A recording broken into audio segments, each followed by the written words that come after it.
El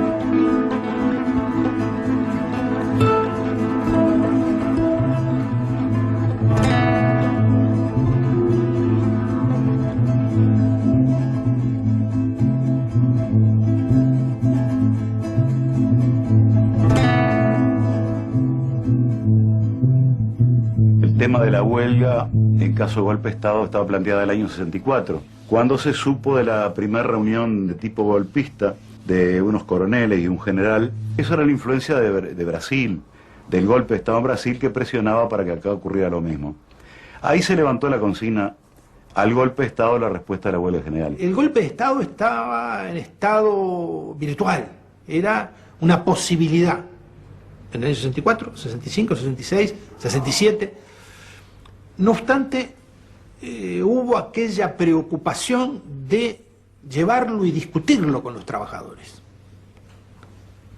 No en reuniones conspirativas, sino discutirlo con los sindicalistas, con los delegados, con los afiliados a los sindicatos, al punto que era una idea de una importancia estratégica, una importancia nacional enorme, y que era manejada por cientos de miles de personas que se habían convencido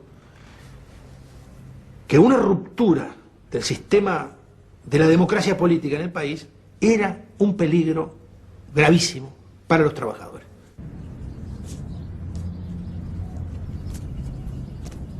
Yo soy fotógrafo y se me planteaba, bueno, si ocupo, no podré registrar lo que realmente estaba ocurriendo, que estaba ocurriendo en las calles, en las fábricas. Esta es la primera foto que yo saqué cuando el golpe, que es en la estación de ómnibus, ¿eh? Ahí está la gente ocupando y con su frazada por arriba, un frío terrible. De manera que cuando se produce el golpe militar el 27 de junio, inmediatamente se reúne en esa misma madrugada el secretariado ejecutivo de la CNT y pone en práctica la resolución. La reunión se hace, sí, efectivamente, en la Federación del Vidrio. Había un grupo de compañeros, yo no recuerdo exactamente, he tratado de memorizar los nombres de los compañeros. Estaba el conjunto de representantes de los sindicatos que integraban el secretario de la CNT. En realidad lo único que se estaba esperando es la confirmación del decreto de disolución de las cámaras y poner en marcha la resolución de huelga a través de una declaración que se aprueba en esa noche y se imprime y se hace llegar a los sindicatos, ¿no? Esa noche comenzaron a venir en forma espaciada, no Feliz Díaz, que venía regularmente a jugar al MU, al 3-7 acá, junto con nosotros y con otros viejos compañeros, sino los demás compañeros venían en forma espaciada. Acá debo acotar que contábamos con 6 autos para toda la tarea organizativa, que atendían a distintos compañeros, Pepe Delía, Gerardo Cuesta, el Ruso Turiansky, el Feliz Díaz, y luego, bueno, a los demás compañeros por la vía de otros vehículos volantes, ¿no?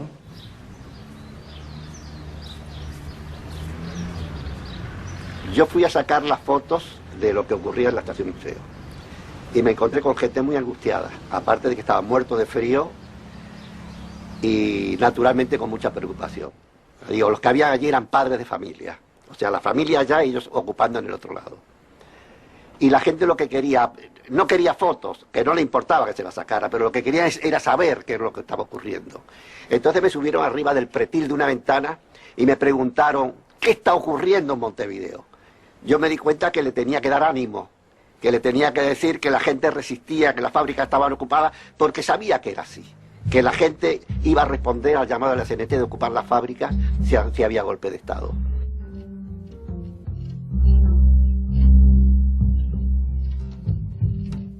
El sindicato FUNSA el turno de la mañana, el turno de la noche ya estaba dentro, y el turno de la mañana cuando llega se hace una asamblea y se decide en ese momento ocupar la planta industrial, ¿verdad?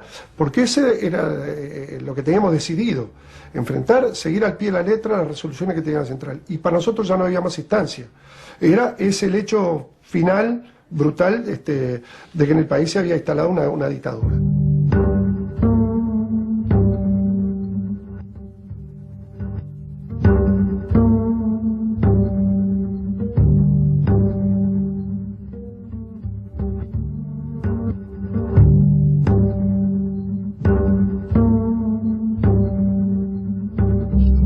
Cuando a las 6 de la mañana comenzaban a tomar los turnos, el turno que entraba en ese horario, a tomar sus guardias, ya los compañeros que habían estado trabajando en la noche se quedaban a ocupar, los trabajadores que entraban tomaban sus puestos de trabajo al lado de los pacientes, pero poco a poco se iban incorporando inclusive trabajadores de otros turnos y empezamos a vertebrar todos los mecanismos que aseguraran el cumplimiento de la medida. Hubo una huelga con un acatamiento muy grande. No me atrevería ahora a decir total del 100%, cosa siempre muy difícil de evaluar en los paros médicos porque hay que cubrir determinados servicios esenciales, pero no cabe duda que el acatamiento fue muy grande.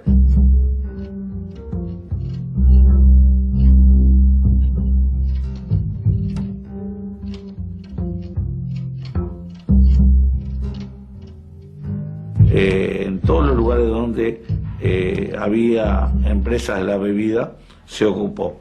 Solamente no se hizo así en empresas chicas, empresas de bodegas o licoreros, donde no se entendió necesario hacerlo, sino que era importante, también lo decíamos, concentrar números importantes de trabajadores en las fábricas más grandes y lograr con eso posibilidades de movilización en las circunstancias que fuera requerido. Como fotógrafo de prensa, era fotógrafo, pero también era un militante. O sea, nunca dejé de ser las dos cosas. Yo era un fotógrafo más bien de calle, de batalla, y alguna vez hasta sacaba alguna foto linda. El fotógrafo, por regla general, tiene que ir donde están los hechos. Entonces, yo lo tenía muy claro. O sea, la historia estaba pasando en un montón de decenas o centenares de fábricas. Tú agarrabas la calle Veracierdo, eran todas fábricas textiles, ocupadas por centenares de trabajadores y trabajadoras. Entonces, la cosa era registrar esos hechos. Todo eso hubo que hacerlo a escondidas, sobre todo afuera, porque te estaba jugando, no la vida, pero te estaba jugando que te sacaran el rollo, que tiene mucha importancia, si no, yo lo entendí, siempre lo entendí así. O sea, la importancia que tiene la foto y no rifarla. Entonces, había que actuar muy rápidamente y escabullirse. La toma del Parlamento fue a las 7 de la mañana, si mal no recuerdo, y el transporte ya hacía 3 horas que estaba en la calle. Pero el transporte iba a seguir un tiempo más, unas horas más, a los efectos de poder transportar a toda esa gente que tenía que ir al trabajo, que entraban a las 6 o a las 5 o a las 7 de la mañana, y luego, 2 horas después, fuera a las 9, a las 10 de la mañana, el transporte venía todo hacia adentro. ¿Qué fue lo que se hizo? Con alguna dificultad en algún lado, naturalmente, porque no era lo mismo una empresa como Excusa, por ejemplo, que tiene pequeños patrones, que no son igual de la empresa, pero luego tienen pequeños propietarios, a lo que era Andep, por ejemplo, que era una empresa estatal y que ahí el único patrón era el Estado. En el caso concreto de la fábrica, por lo general esa noche se ocupó Norteña, a las 4 de la mañana se ocupó Paicuero, Aceitera del Uruguay se ocupó Famosa, es decir, y en el caso nuestro concreto de Pailana la ocupamos a las 6 de la mañana.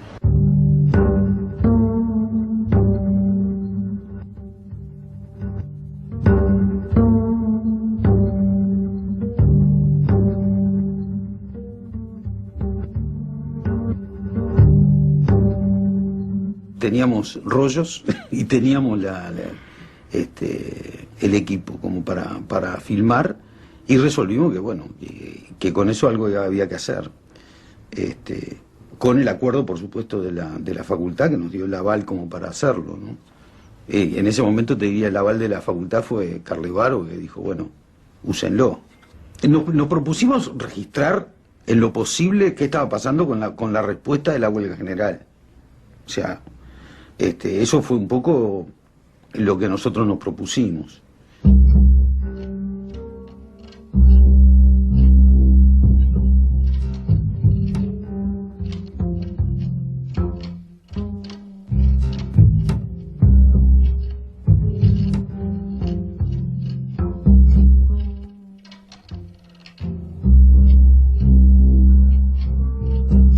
En la mañana del 27 de junio se hizo un acto de la Federación de Estudiantes en el Paraninfo de la Universidad de la República, y desde allí se comenzaron a instrumentar las ocupaciones de los distintos centros universitarios, en fin, dispersos en Montevideo, en diferentes zonas y ámbitos de influencia de la ciudad de Montevideo. Esto se llevó a cabo con una respuesta muy positiva por parte de los estudiantes. En aquel momento nosotros estimamos que participaron de algún modo en el movimiento de las ocupaciones unos 6.000 estudiantes universitarios. Hay que tener en cuenta que en esa época la población estudiantil universitaria, el total de la población estudiantil universitaria era unos 20.000. La Federación ya había discutido largamente qué reacción tendría frente a un golpe de Estado, y se habían tomado ciertas medidas, y por supuesto que existía un núcleo de gente dispuesta a batallar y trabajar en una función de respuesta y resistencia, ¿no? Entonces yo separaría, creo que a nivel de masa nos faltaba haberlo discutido, haberlo profundizado, y mayor consustanciación con la problemática de las cosas cotidianas del estudiante. Pero había un nivel de politización que no es despreciable, y si miro la historia vista desde hoy, es enormemente grande, de gente que estaba dispuesta a dejar la vida frente a un conjunto de ideas, proyectos y definiciones que no eran solo lo gremial, estrictamente lo de un problema del estudiante, ¿no?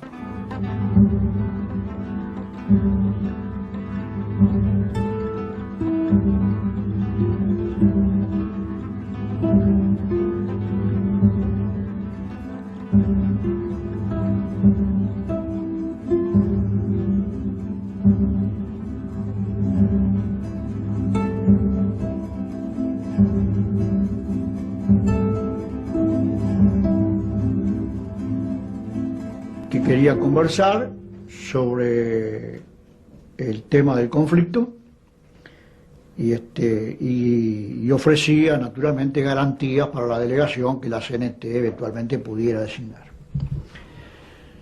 Se discute sobre la conveniencia o no de responder afirmativamente a esa invitación, y la resolución es que sí, que nada perdíamos con escuchar al ministro en lo que tuviera que decirnos. Se designa la delegación y queda integrada con el compañero José Delía, Gerardo Cuestas y yo. Nos decía que la huelga había que levantarla de inmediato, nos daba un plazo razonable, decía, para organizar las medidas que nosotros consideráramos, pero que la huelga había que levantarla, a cambio de lo cual lo único que ofrecía era la promesa de una resolución del Poder Ejecutivo en materia salarial, que dijo va a contemplar las aspiraciones de ustedes, pero no lo concretó en oferta ninguna.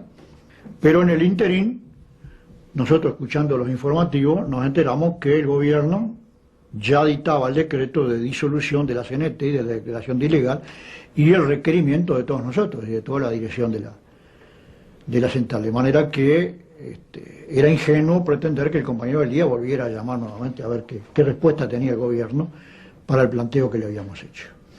Nosotros habíamos pedido una serie de reivindicaciones de orden económico, de orden social, pero por encima de todas las cosas, nosotros decíamos que si no había libertades públicas, no levantaríamos la huelga general.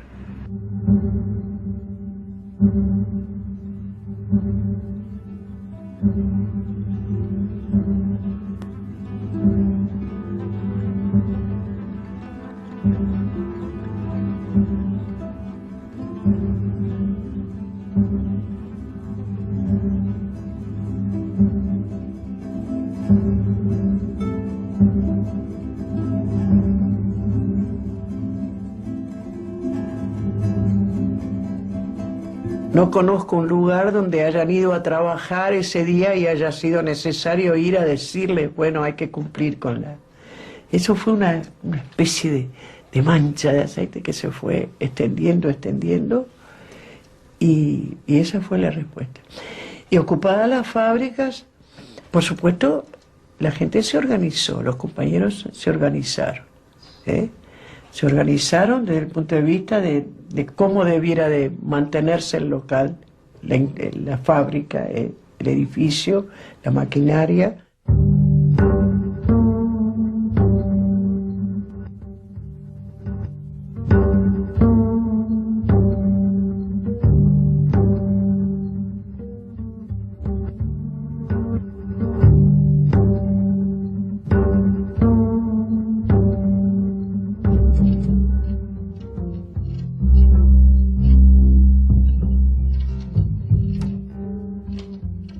Bueno, ocupamos los bancos. Hubo mucha represión en los bancos oficiales y no hubo mucha represión en los bancos privados, porque en los bancos oficiales la represión venía desde la propia dirección de los bancos. Ya a esa altura en los bancos oficiales había representaciones, directores de las Fuerzas Armadas, entonces había ya montado un aparato de represión. No ocurría así en los bancos privados. Por lo tanto, el seguimiento fue mucho mayor en los bancos privados que en los bancos oficiales. Pero en todos lados cumplimos con la huelga hasta el último día, no sin dificultades, ojo.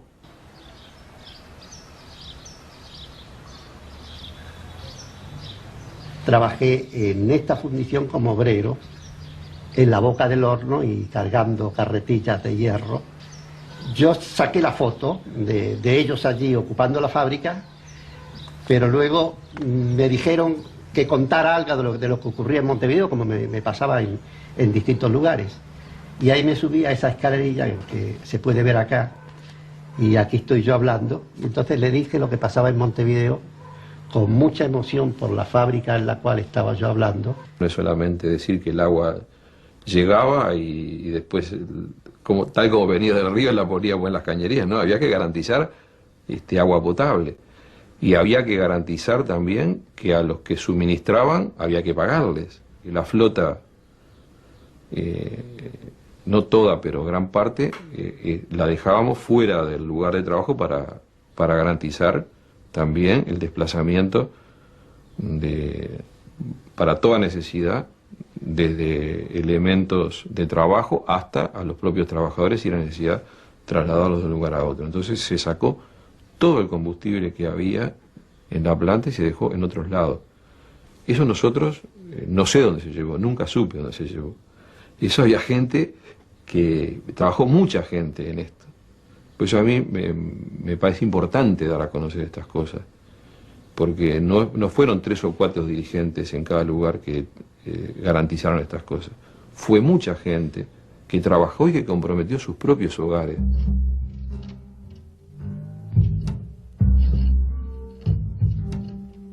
Es una complejidad muy grande esa planta fundamental, por el número de trabajadores, por el tipo de actividades que llevaba adelante y porque allí se concentraba, digamos, una cuestión de carácter estratégica muy importante para el país. La participación de los trabajadores fue muy amplia. Yo creo que más del 90% de la gente estuvo participando. Si no recuerdo mal, estos 8 de octubre, donde hacían colas para surtirse. Ahí tienen que la gente de a pie empujaban sus autos hasta llegar y allí pues, les daban o le vendían unos litros de nafta y alguna gente iba con recipientes, con tachos, para llevarse lo que podían. Digo, eso fue durante 15 días, algo que uno dice, qué fuerza tiene la clase obrera organizada.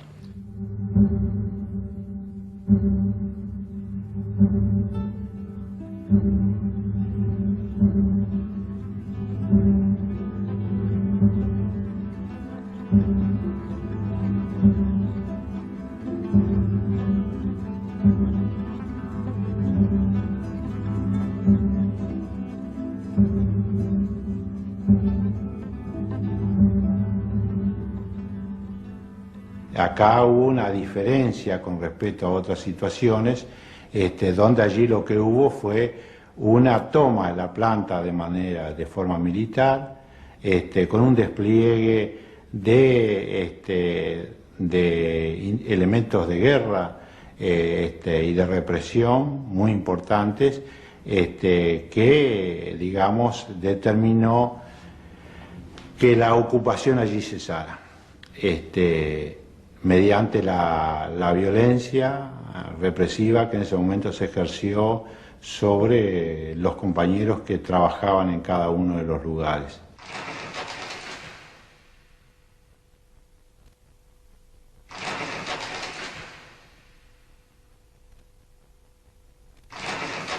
Me había hecho una copia grande de la foto esa con la llama apagada. Y entonces dije lo que estaba pasando en Montevideo, cómo estaban ocupando igual que ellos. Digo, y aquí, en este paisaje eterno de Montevideo, digo, hay algo que está faltando, y mostré la foto. Y uno más cercano dijo, sí, falta la llama, sí. Yo dije, efectivamente, falta la llama. Digo, y no hay quien la arregle. Digo, no hay ni técnico ni ingeniero, es un paro de la clase obrera, total emocionado. Yo me manté ahí, no sé si estuvo bien o mal, pero era como lo sentía en ese momento. Era un orgullo, como si yo hubiese sido el que apagó en ese momento, hubiese bajado la llama y hubiese apagado esa llama.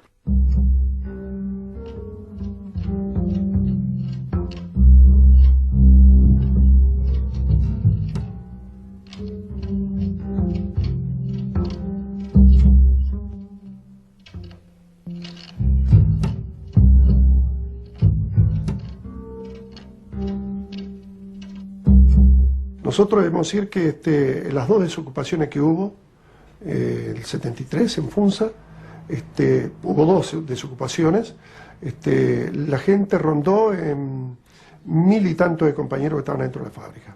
Digo, el conflicto se reflejaba, se veía, digo, por todas partes, entre ellos, sobre todo por los basurales enormes que empezaban a ver en cualquier esquina de Montevideo. Si no recuerdo mal, esta fotografía yo la tomé en San José, casi Ejido. Eran basurales enormes donde la gente le prendía fuego para poder un poco eliminar el mal olor y las moscas y 1000 cosas que produce la acumulación de basura. Y eso era un país, o sea, fue una cosa normal y natural verlo en esos 15 días de conflictos.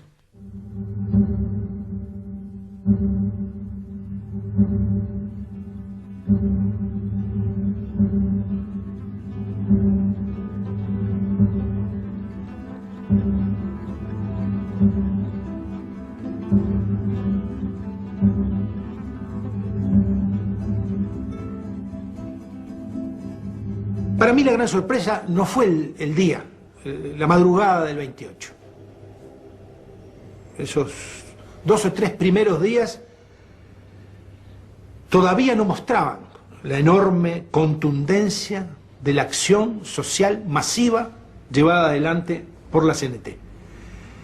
Y eso se vio el día lunes. después de 48 horas, donde estuvieron machacándole en la cabeza de la gente, a través de la televisión y de la radio, con comunicados intimidatorios diciendo que el lunes todo el mundo tenía que hacerse presente en los lugares de trabajo, en fin, toda aquella cosa con la musiquita militar y con las transmisiones en cadena destinadas a quebrar aquel acto de resistencia. Lo espectacular del lunes siguiente, el 27 de junio, fue el silencio que había a las 10 de la mañana en esas zonas fabriles.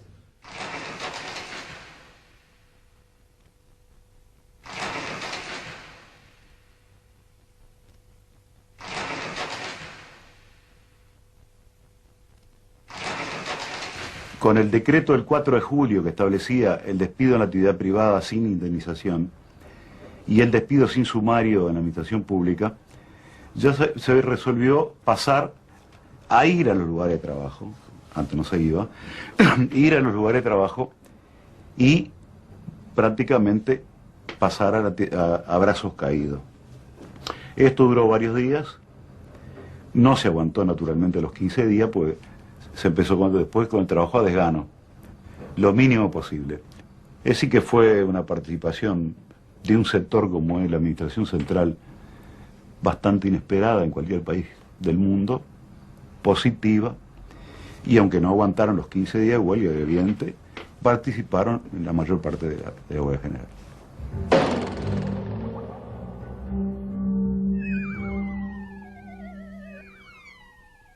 Claro, la gente ocupando la fábrica estaba un poco aislada del contexto, si no sabía si a su alrededor eso seguía, si no seguía, tenía solamente enfrente de ellos la estructura militar que los desalojaba o no los desalojaba, ¿no? Pero reclamaba mucho y había mucha necesidad de trasladar información de lo que estaba pasando en cada lugar, ¿no?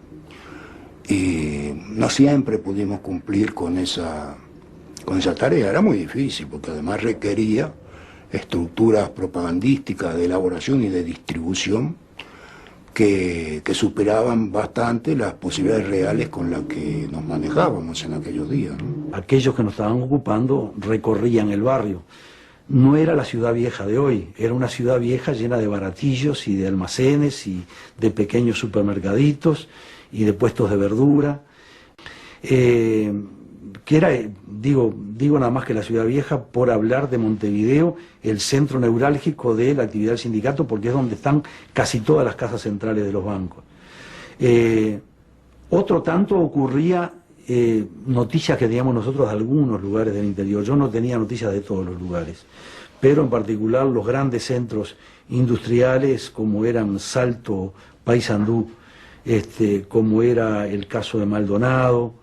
Yo tuve noticias de Durazno, tuve noticias de Colonia, tuve noticias de Soriano, todas buenas. El cumplimiento de la huelga por parte del gremio fue muy adecuado. Surgieron unos problemas en el transporte, por ejemplo, originarios incluso, ¿no? Pero también en lugares donde la gente tenía grandes dificultades incluso para abastecerse de alimentos y de cosas para subsistir en esas condiciones, ¿no? Así que fue una patriada dura, ¿no? La que significó mantener durante todo este tiempo la huelga general con la ocupación de los lugares de trabajo. Y la reocupación en el caso de ser desalojados y en el momento que se pudiera, ¿no? El transporte ocupaba un rol fundamental para ellos, porque era el que ponía en movimiento todo eso. Y esas calles inundadas de ómnibus es una cosa, y esas calles con la gente caminando sin ómnibus es otra. Una parte importante de los patrones del CUSA sacaron los coches a la calle. Eso no lo podíamos impedir nosotros, porque inclusive ellos estaban protegidos por la policía y por los militares para sacar los coches. Había 800 coches y nosotros podemos asegurar de que en toda la huelga más del 50% del coche no estuvieron en la calle. Pero lamentablemente no pudimos jugar el papel que jugaron de repente otros gremios, porque en las fábricas de ellos, si bien a veces lo desalojaban algunos gremios más combativos, luego venían a trabajar y nuevamente volvían a ocupar, que fue lo que nosotros no pudimos hacer en el transporte, o sea, empezar y luego nuevamente volver a ocupar. el transporte estuvo casi a la altura de lo que nosotros hubiéramos querido, hubiéramos pensado. Quizás duramos el primer o el segundo run, ya para el tercero o cuarto run ya prácticamente nos habían casi noqueado. Había allí acciones para frenar determinado tipo de transporte, cuestión que nos costó a algunos presos, ya que de la misma manera que nosotros buscábamos esa situación, los sectores represivos también estaban allí alertas para frenar alguna situación de este carácter. Tuvimos compañeros entonces que en aquel momento caen presos y se les lleva, por poner Miguelito, a diferentes comisarías e incluso algunos a la cárcel de Punta Carreta. Eran tantos los lugares llenos de detenidos que tuvieron que habilitar el cilindro. Y ahí, lógicamente, las familias, cuando buscaban de un lugar al otro donde estaba su marido, o donde estaba su esposa, o donde estaban sus hijos, muchos llegaban al cilindro y luego de enterarse que estaba allí, la gente volvía con frazadas, con colchones y con comida, y digo, para que sus hijos o sus maridos pudieran, o sea, tener donde tirarse un rato y la comida necesaria como para no pasarlo tan mal. Hubieron un continuo desalojo, pero uno, el más violento de todo, fue uno que se realizó la semana, entre los 7 y 10 días, no tengo preciso bien el día. Presumimos que ya los organismos de inteligencia habían detectado que acá estaba concentrado la dirección de la CNT, hicieron un operativo rodeando varias manzanas y a partir de ahí desalojaron todo, toda la fábrica, pusieron a la gente contra la pared violentamente, los soldados que pedían agua a los vecinos, pedían agua caliente para el mate, pedían agua para tomar, y los vecinos casi unánimemente se negaban a proporcionárselo. Nosotros que estábamos tirados arriba en un camión, atados y con una bufanda en los ojos, sentíamos igual de qué manera que los soldados, protestaban, renegaban. Y lo último que hubo fue que la barriada salió a la calle y tuvieron que usar la represión para poder parar a la gente que había salido a apoyar a los trabajadores que estaban siendo desalojados por las Fuerzas Armadas, ¿no?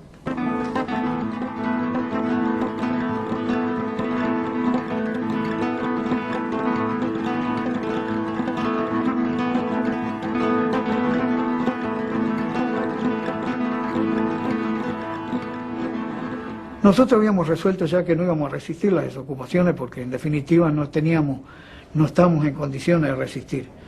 En el caso nuestro hicimos la desocupación y era una represión tremenda, toda la avenida Salta rodeado de soldados del ejército escondidos atrás de las palmeras apuntando con sus respectivas ametralladoras, porque claro, desalojamos una fábrica y era un pueblo que se venía a ese desalojo de la fábrica. Y eso era lo que entusiasmaba. Cuando se desalojó Pailana, prácticamente todo lo que era la esquina de Pailana y media cuadra a la redonda, era gente. Yo no sé, pero yo en aquel momento no sé calcular, pero yo para mí había 2.000 o 3.000 personas, pero había fácil ahí. Y en principio se aceptó conversar con las Fuerzas Armadas, pero a través de 3 sindicatos, de CONAPROLE, de OCE y de la construcción. Y mantuvimos en ese sentido 2 entrevistas con Cristi, Julio García de CONAPROLE, Torres del Zunca y yo que no llegaron a nada, pero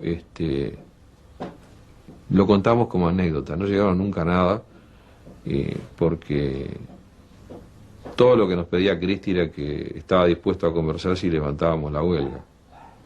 Y estaba muy preocupado con el tema de las ocupaciones y desocupaciones. No entendían cómo desocupaban y a los 10 minutos se ocupaba de nuevo. Incluso en una oportunidad nos se armó un alboroto terrible en la planta de Propios ocupada porque llega 2 jeeps que paran en la puerta y se bajan y piden hablar con alguno de los dirigentes, y era el teniente coronel Scotti, que era el que estaba dirigiendo las desocupaciones en buena parte de Montevideo, en especial en la zona de La Teja. Y quería discutir porque él no entendía por qué la gente ocupaba y desocupaba, cómo desobedecían las órdenes que impartían.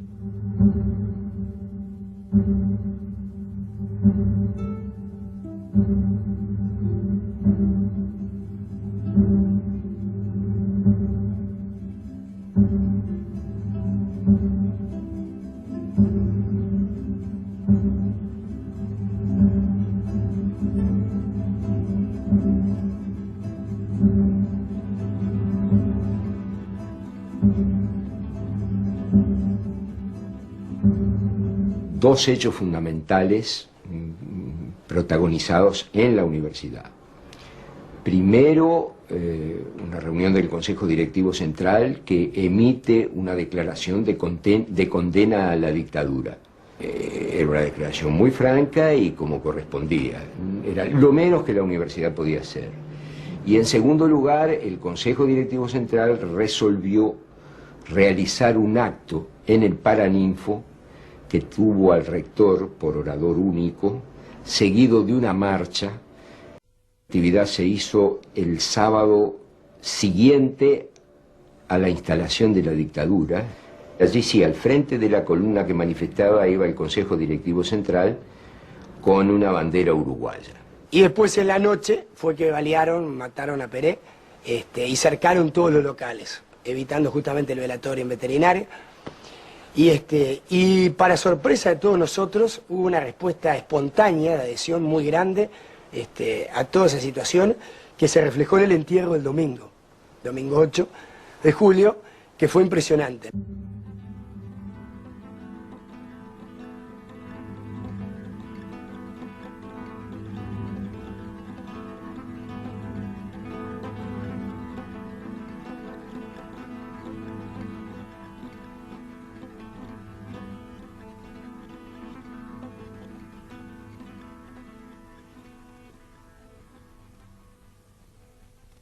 El contenido del discurso en el sepelio de Ramón Peré, obviamente no lo recuerdo en detalle. Sí tengo presente la atmósfera, que era de mucho dolor, de mucha indignación, hasta por las circunstancias en las que se produjo la muerte de Ramón Peré. El tratar de transmitir, ¿no?, la idea de que en la lucha por los objetivos que teníamos planteado, necesariamente íbamos a tener que aprender a convivir con esas cosas, ¿no? Íbamos a tener que aprender a convivir con el dolor, ¿no? Íbamos a tener que aprender a convivir con la indignación, íbamos a tener que aprender a convivir con el miedo, y que esa era nuestra circunstancia, pero que valía la pena.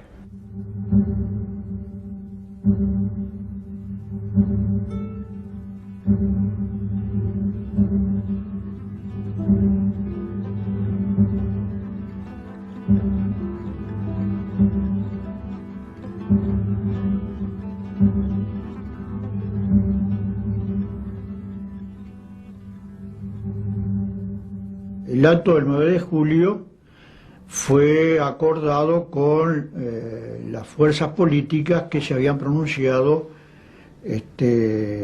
más decididamente contra el golpe y en apoyo a la acción que estábamos llevando adelante los trabajadores. El 9 de julio es convocado por la CNT,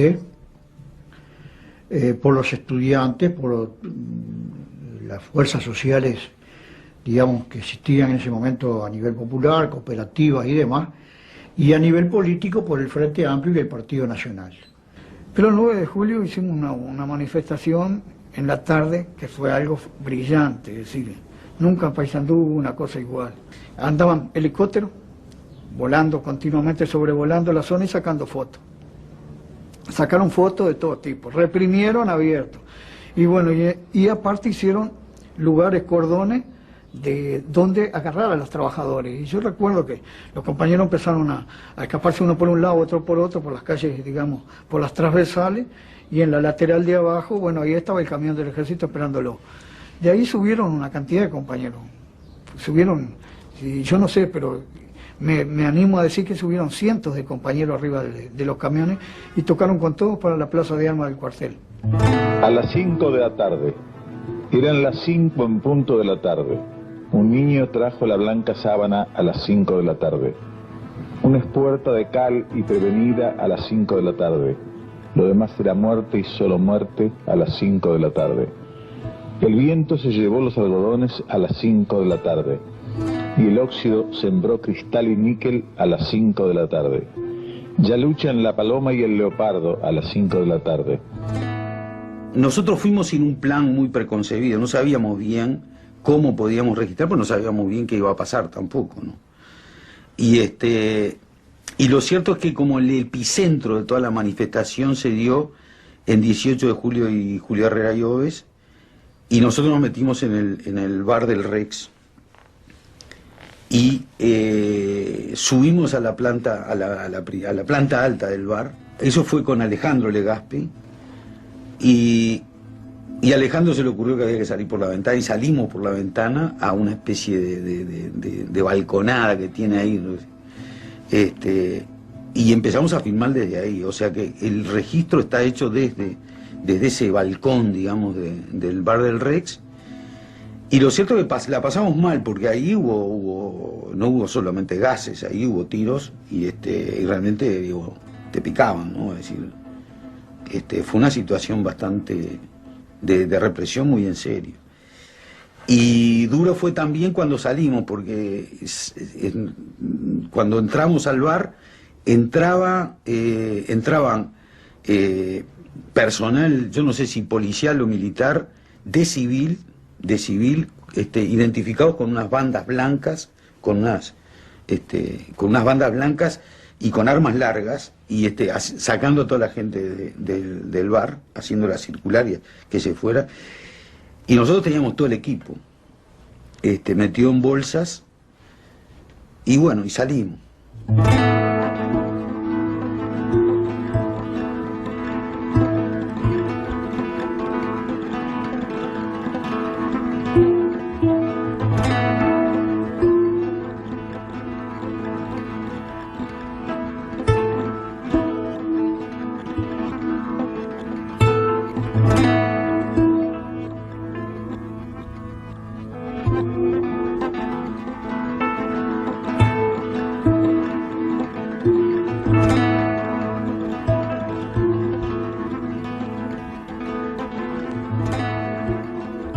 Desde todos los edificios, balconeras, gente en la calle, ancianas, viejos, jóvenes, niños. No había distinción realmente, creo que no exagero diciendo, para mí fue impactante ver 18 de julio repleto, creo que desde Giga hasta la Plaza Independencia, compacto.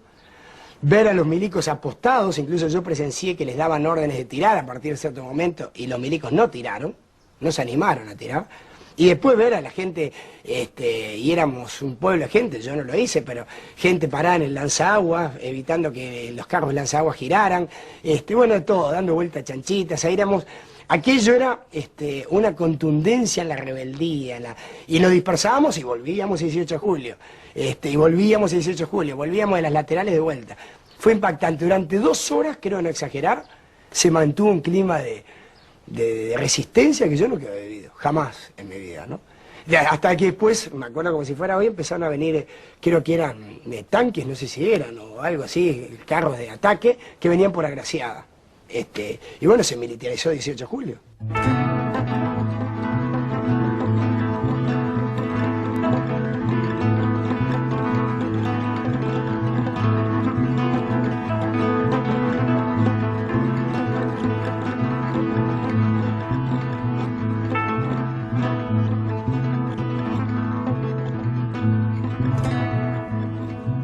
los veía más negruzcos que nunca, como esa cosa parda,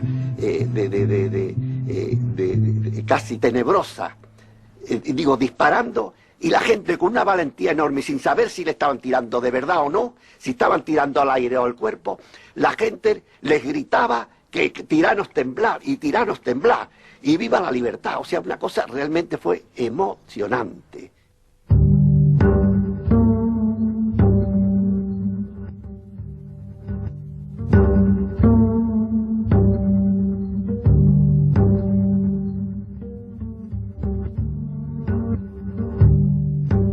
Nosotros teníamos una cantidad de cosas registradas, muchos de esos rollos sin revelar, dónde dejarlo, qué hacer.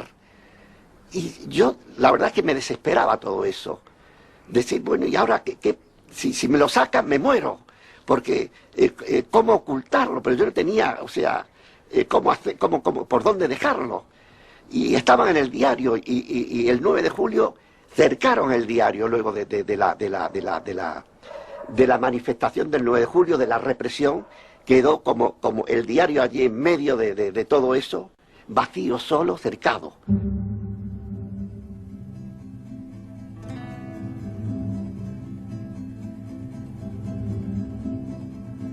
Porque me sentía padre de muchas de esas criaturas que eran los negativos, que había que salvar por lo pronto. Así que siempre estaba cómo salvarlo, cómo hacer, y siempre recorrí el edificio y encontré ese 12º piso con aquella caseta, con aquella grúa, pero era como una ventana ciega, no era de las que se abren, sino un tragaluz, pero tenía vidrios, ponele de medio metro por 80 o por 90 de largo. Pero había uno que se movía, y yo lo había ajustado en un tiempo, le sacaba alguna masilla que otro para que se moviera, para poderlo sacar mejor. Pero esa noche, cuando llegué, resultaba de que no salía fácilmente el vidrio ese que yo pensaba que estaba pronto para en cualquier momento ser una vía de escape. Entonces pude sacar el vidrio, me fui hasta aquel lugar y escondí allí los rollos. A los meses me vinieron otra vez para detener. Yo pude escapar por unas azoteas allá en la Ciudad Vieja, saltar como pude también a un lugar conocido por mí. Ya yo lo había inspeccionado una y otra vez, cómo poder zafarme de ahí. Y estaba en la calle Colón, de la calle Colón me fui para otro lado, y ahí fue donde, hablando con una compañera que yo tenía contacto, surgió lo del refugio, o sea, lo del asilo político, y fui a parar a la Embajada de México.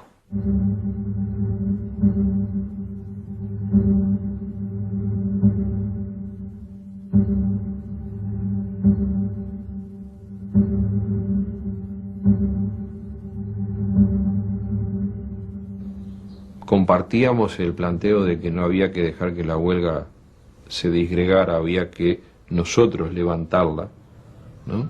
Todavía entendíamos que había posibilidades de seguir la huelga y negociando algunas cosas con los militares. En eso coincidíamos con el planteo que hacían los compañeros de FUNSA, en el sentido de no dejar fundamentalmente a la gran cantidad de compañeros que estaban en ese momento presos.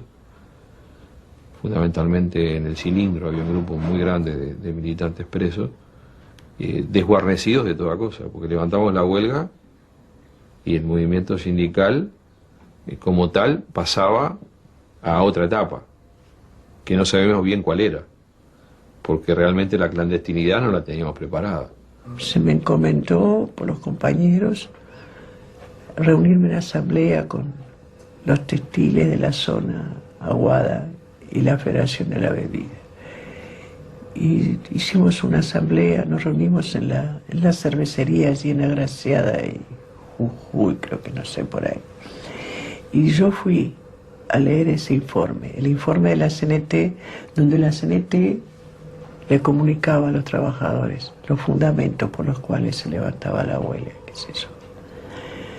Y yo lo que recuerdo así nítidamente es que la resistencia de los compañeros a aceptar eso.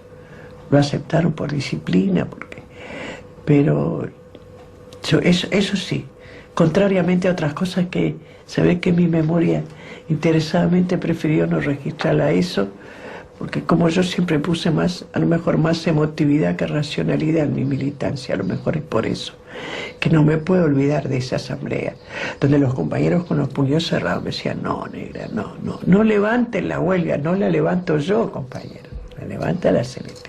Una gran resistencia. Fue muy pesado.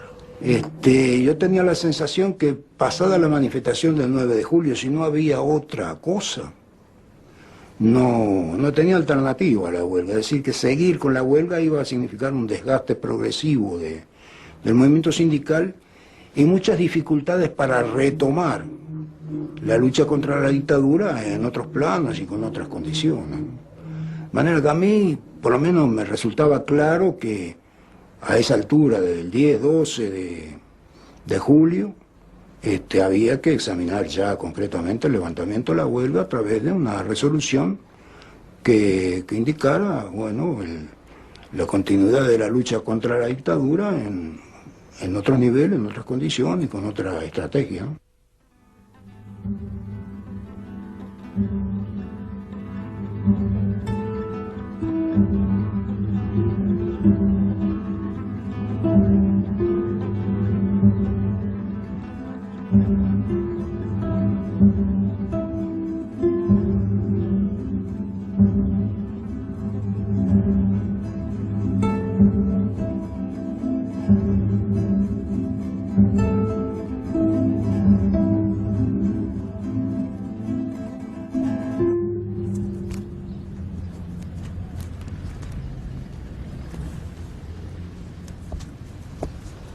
No tengo más que decirle, agradecerle estas fotos que son maravillosas, no porque la haya sacado yo, porque habrá muchos compañeros que también hayan sacado estas fotos, pero que fue momentos históricos para cada uno de los que las vivimos con tanta intensidad, son algo muy crudos, muy fuertes, pero al mismo tiempo maravilloso, porque la solidaridad, la fraternidad, se daban a tope, y eso siempre es maravilloso.